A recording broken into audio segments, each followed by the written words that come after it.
Okay, very good. So I'll be introducing myself first. My name is Ada Sandoval. I am originally from Mexico. I have been living in Vancouver, Canada for the past 3 years. I work as a business instructor at Vancouver Community College, and I teach business communication to actually international students from all around the world in Vancouver. So I'm very happy to see you. And after Mr. Jenkins introduces himself, I'm also going to play a little game with your students, maybe ask them a few fun questions, okay? Oh, yeah, why not? Very good. Yeah. Hello, my name is Glyn Jenkins. My students call me Mr. Jenkins, and I also have an online handle called Jedi Teacher Man, which is my YouTube channel and podcast title. And I'm just delighted to have been invited along today to have this conversation. Thank you so much.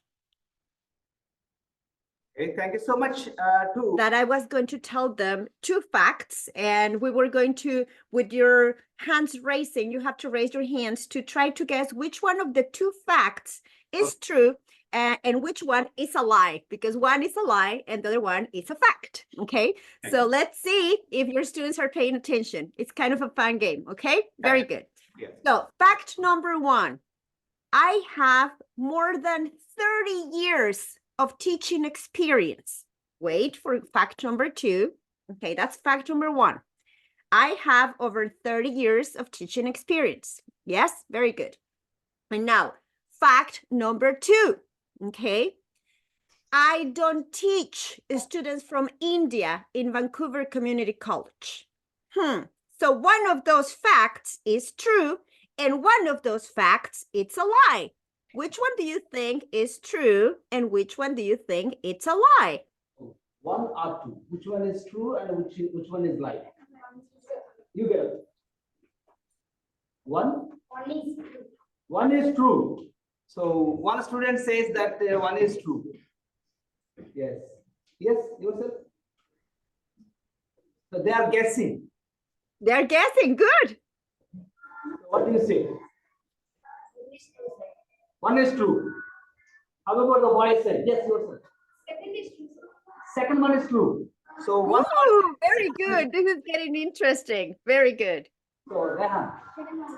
Second one is true. Boy said. Ooh, very interesting. Okay, so I'm going to be sharing then. Second one is true. Yeah. One more? The second one is true. Okay, very good. So I am ready now to share. Actually, some of you got the correct answer. The first one is the truth, because I have over 30 years of teaching experience. I started teaching, you're not going to believe it, in 1989. Oh my gosh, I know, such a long time ago.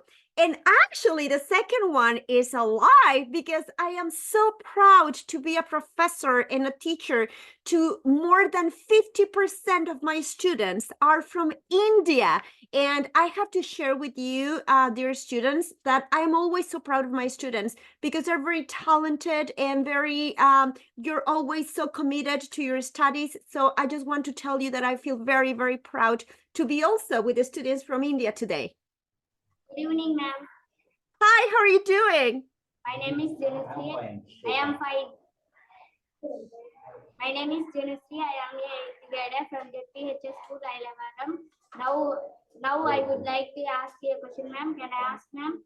Of course, you're welcome. What makes communication successful? Oh, very good. What makes communication successful? Well, I think it's very important not only to be able to express very clearly, but one of the most important things about communication, guess what it is? It is to be able to listen. And believe it or not, listening is usually a skill that we take for granted. We think that just by, yeah, I'm kind of listening. Listening means really paying attention to what the other person is saying without trying to understand maybe or trying to guess what he's trying to say. Is always listening the first key. And I'm actually going to give you a tip to make sure that you're understanding clearly. Always confirm before you answer a question. For example, If you ask me a question, I will ask you, did I understand you correctly? Are you asking me what makes communication effective? Did I understand your question correctly? That, just making sure that you're understanding the question correctly, I believe that is one of the most important things when you're trying to communicate effectively, okay? Listening is super important when you are going to communicate effectively, okay? Yeah, thank you so much. Thank you so much, ma'am. You're so welcome.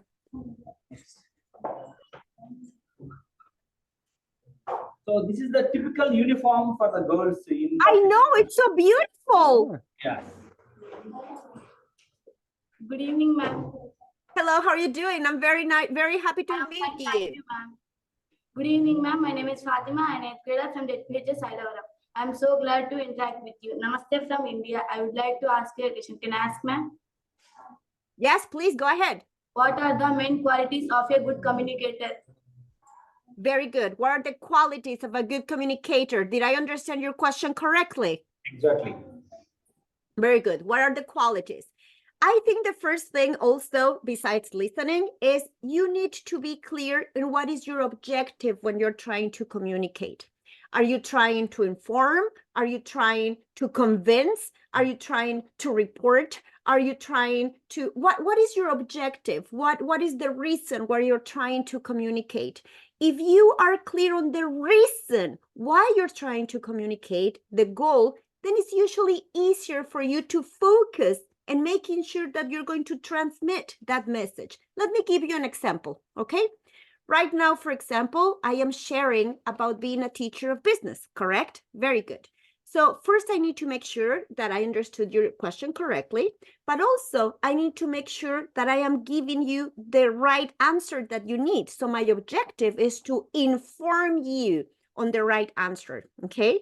So again, I'm going to repeat, besides listening, another quality is to be able to focus in what is your objective? Are you trying to inform, to report, to maybe figure out something, to try to find information? What is your objective? When you have your objective clear, then it's going to be easier for you to focus only on that objective and then make sure that you're asking that question correctly, okay?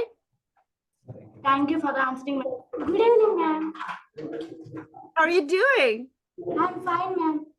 Good evening, ma'am. My name is Niharika. I'm 8th grader from WHS School, Sailavaram. Here, I would like to ask you a question. Yes. What topics do you teach as a part of business? Okay, very good. What topics do I teach as part of business, correct? Yes, yes, yes. Very good, very good. Well, this is going to be a surprise for all of you guys. I teach organizational behavior, business communication, okay? I teach human resource management. I teach also stakeholders, well, people, public relations, let's call it public relations, okay? And those are the classes that I'm currently teaching. Also, I have another group of international students, and to them, I am teaching change management. So all these classes maybe sound very advanced for you because they are all business related. But I would like to tell you that I am very proud and I am very sure that very soon, many of you are probably going to be my students here in Canada, because I know that you're very talented and I know that you're very dedicated. And that's exactly what it takes to be able to become an international student and be able to come to Canada to study. Okay, so I'm very proud of you guys. Actually, in Vancouver right now, we have had maybe 5 degrees, 8 degrees. So it's been cold. We didn't have a lot of snow this winter. Last year, we had a lot of snow. But this year, I think we only had snow 4 days. Not even any. Not even 4 not days. really It was noticeable. maybe 2 or 3 days. So this hasn't been a real cold winter. And yes, I know, because remember, I'm also from Mexico. And also in Mexico, we have very warm tropical weather in some of the cities in Mexico. So I am used to the warm weather too. But right now I can tell you here right now we're in Seattle. Vancouver is 2 hours away, but it's the same weather in Seattle and Vancouver. So yes, it is a little bit cold. Okay, thank you so much for updating the weather report. And here is another girl coming to ask the question. Of course.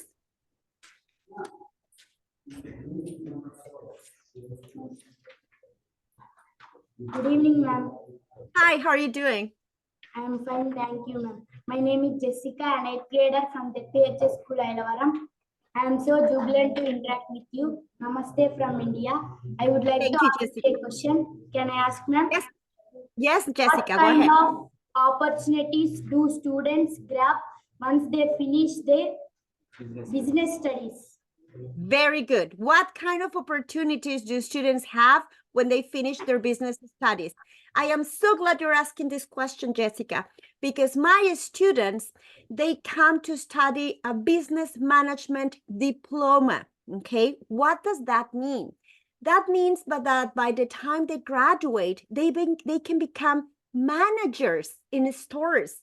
They can become managers, maybe, like in a company, in a manufacturing company, manager in a warehouse. They can become managers in any industry, because when you study to become a manager, you're learning how to help people perform and do business in a very efficient and professional way.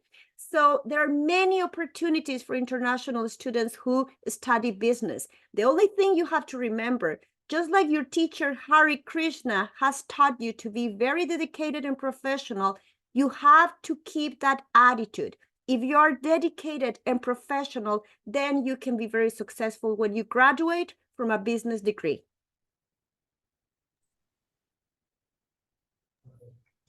Thank you, ma'am, for answering to my question. Thank you, Jessica. So now it's time for asking. For Mr. Jenkins. Yes. Yes, very good. Thank you so much, girls. Very proud of you. And oh my God, your uniform is beautiful. Isn't it? You look beautiful. Yeah, this is the uniform meant for the boys. Good evening, ma'am. Evening, sir. Good evening, sir. Good evening. I am super lucky today to ask you a question. This is Harsha, an 8th grade student from ZPHS Ailavaram. Good morning. Now, Good evening. I would like to ask you a question. Yes. What qualities do you have? Do you suggest to become a math teacher? Okay, what qualities do I suggest to become a successful math teacher? So, first thing, if you want to become a math teacher, is patience. And this really applies to being any teacher, because it's very often when you're a teacher, you think, oh, this concept is really easy to understand and my students are going to get this really easily. And they don't. It takes time. And you have to be patient and understand that not everyone picks things up as quickly as other students. And you are going to have to repeat yourself over and over again. So Information. So any teachers, any teachers listening to this will know that patience is probably the number one skill you need in any teaching profession. And that leads to empathy. So empathy is when you're trying to understand how other people feel. And sometimes that's difficult as a teacher, because you feel like, oh, I've got this great lesson. The kids are going to get this. My students are going to understand exactly what I'm talking about. And as I say, they don't. And while you have to be patient, you also have to start thinking about, okay, what is it they're seeing? What is it they're not understanding that I thought they would understand?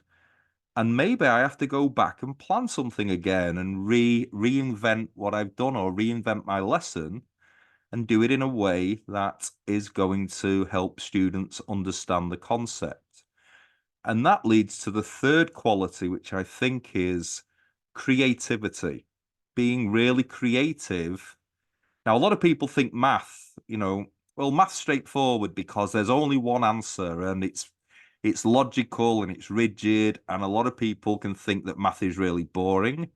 I actually think it's completely the opposite, because the only things that we really get bored with are the things that we don't understand, right? So if we don't understand things, then we're going to get turned off by things. We're going to get bored. But if a teacher can be really creative and really make things appeal to children and to students and put things across in a way that makes it easy to understand, you can't always just get that from a textbook. So a teacher's creativity is really, really important. The fourth thing is, are we okay? Is everyone okay? Because he's writing. Yeah. Give me He's a moment. writing. Okay. The fourth thing I think any teacher has, but I found as when I got into math, is a love of learning. That the teacher themselves must love learning, because you're expecting students to love learning, and you should be able to do what your students are doing. And the thing with math is, you might know that a certain way of solving fractions works every time. But again, if you're going to be creative and help children understand it, you have to learn different ways to present the content and to make it interesting and exciting for the students, which really leads it to my final skill. And well, not a skill, it's more of a strength, and that is a sense of humor, because I think learning should be fun, and I think teaching should be fun, and I think making children laugh and having children make teachers laugh just makes a lesson. I don't know if you agree with this, but I feel that teachers who can bring a bit of humor to the classroom just give the subject a little bit more, another dimension. So did I explain that clearly enough? I hope I did. Yeah. So, Hello. Good evening, sir. Good evening. My name is Pawan, an 8th grade student from ZPHS Cyber. I would like to ask a question. Can I ask, sir? Go ahead. How innovatively do you teach math in our school? How innovatively do I teach math in school? Well, interestingly enough, it's a great question, because innovation and creativity are synonyms. Not synonyms. Not Yeah. synonyms. Yes, they are synonyms. I They are get it. synonyms. They are synonyms. Creativity.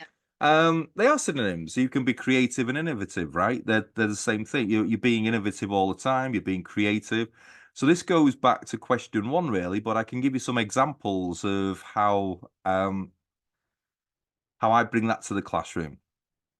So firstly, there's always my classroom looks very similar to your classroom. I've got rows of desks and everyone sits there and they look at the front of the classroom, and we have a big whiteboard, and we'll put up, I will outline the concept and introduce the concept to the whole class.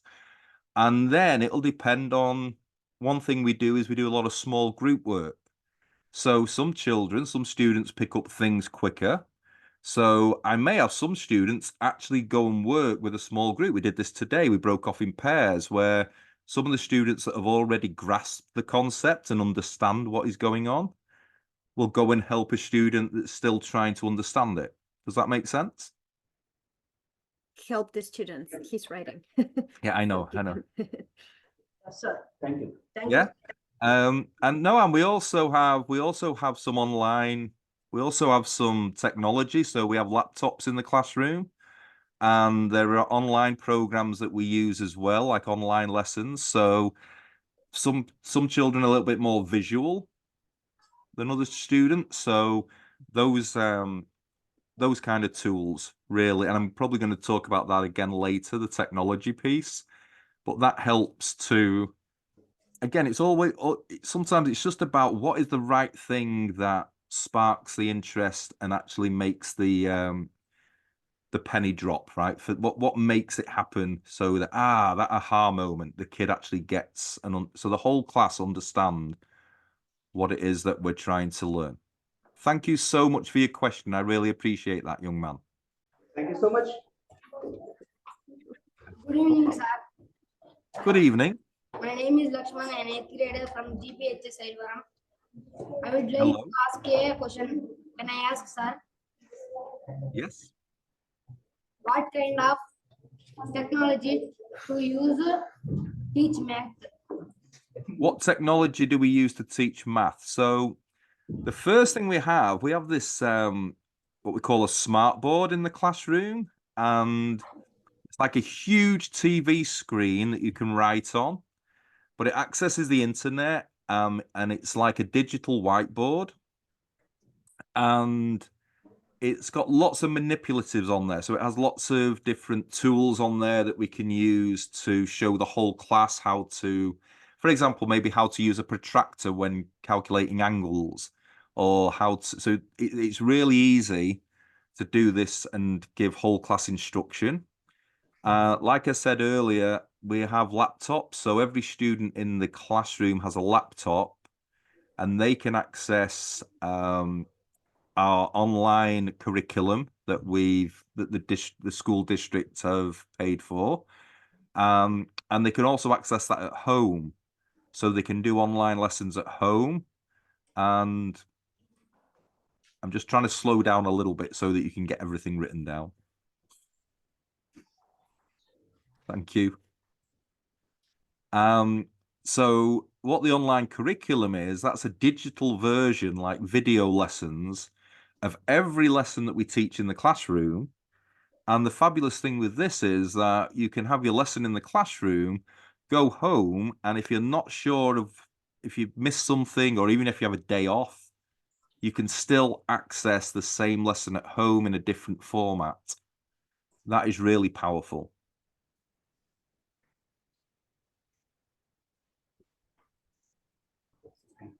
Thank you, sir. Thank you.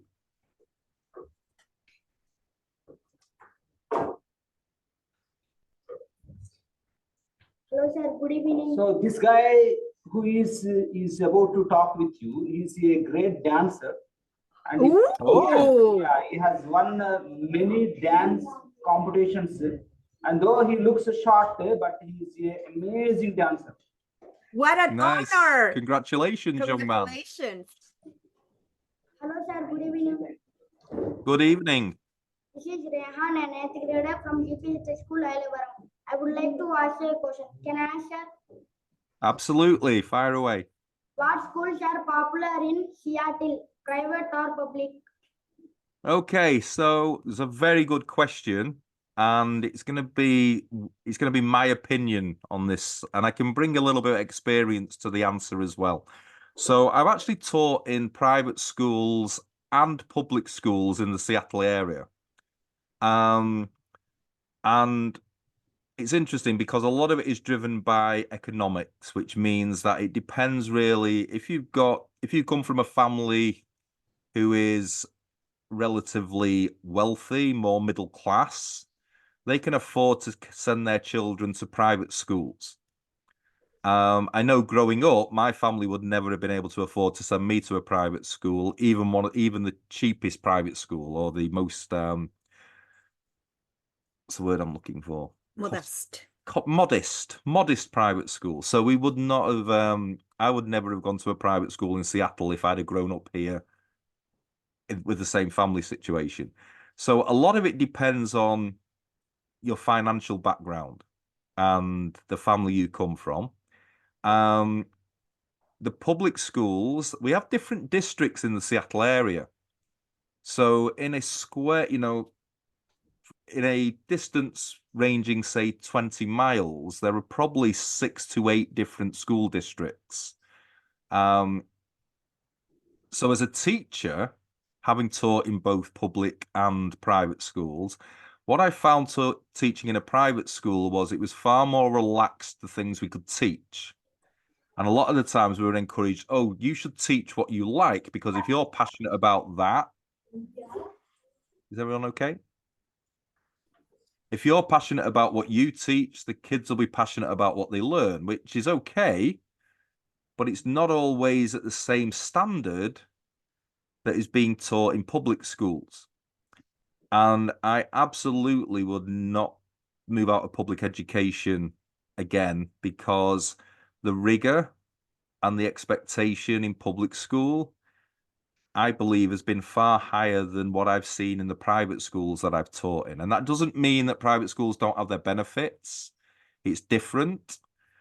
But when it comes, especially elementary school, especially in elementary school and middle school, the skills and the rigor to teach the skills in math and writing and reading and making sure that you've got really solid skills in those basics, like I say, is very rigorous, and we make a really great effort to ensure that all the students are ready so that when they go into high school, they can go and, just give me a second there. Yeah, for writing. Yeah, they can go, they can go into high school and they've got the skills to go into the areas that they're passionate about, so that they can go and take a career in something they're going to really enjoy. Yes. So for me, I absolutely love public school. I totally see why private schools exist. There's definitely a place for them. So I hope that's answered your question. It's only a question I can give you my opinion on. Thank you, sir. Thank you so much, young man. Say, I think, teacher Harry, also, I believe everything you have done and all this network of teachers that you have been able to connect with around the world, that has also brought light into your school. So we were talking about this, right? How important it is that everything I think you have also, it's your work. And we're just very blessed and fortunate to be part of this. It's my pleasure and it's my privilege also. So, if how many of you want to become teachers here? Okay, one, Computers. two, Very two, good. two Very students. good. How many of you want to become engineers? How many of you want to become engineers? So not even one student. Doctors? More technology. I have a question, Yeah. Harry. Yeah. How many of them want to become math teachers? Yeah. So how many of you want to become math teachers here? No. One girl is there. One girl is there. We've got one. We've got one. Yeah. Yay. You had a behind you. Yes. Very good. Yeah. How many of you want to become policewomen or policemen? Yes. Many students want to become policewomen and policemen. Very good. Very good. Before we wind up this session, I request you both to give individual messages to my students so that we end up this session with our national anthem. Oh, nice. Yeah. Our final messages. Just like a final message before we end this conversation, I would like to tell you that I am very proud of you, that I believe you are very fortunate to have such an amazing teacher as teacher Harry, and that I hope, I am sure you're making all your parents very proud, and I hope I get to see you again in the future. That's my final message. Thank you. And you, final message. Final message from Mr. Jenkins, or the final message for this evening, because I got a funny feeling we might be speaking to you guys again at some point, because this has been such an amazing experience. So everything that Miss Ada has just said, Teacher Ada has said, and that is keep learning. Just develop a love of learning, no matter what it is. Learn to the best of your ability and stay curious. Ask questions. And if you don't understand something, ask for help. Please don't get to the place where you're bored because you don't understand something. Stay curious, folks.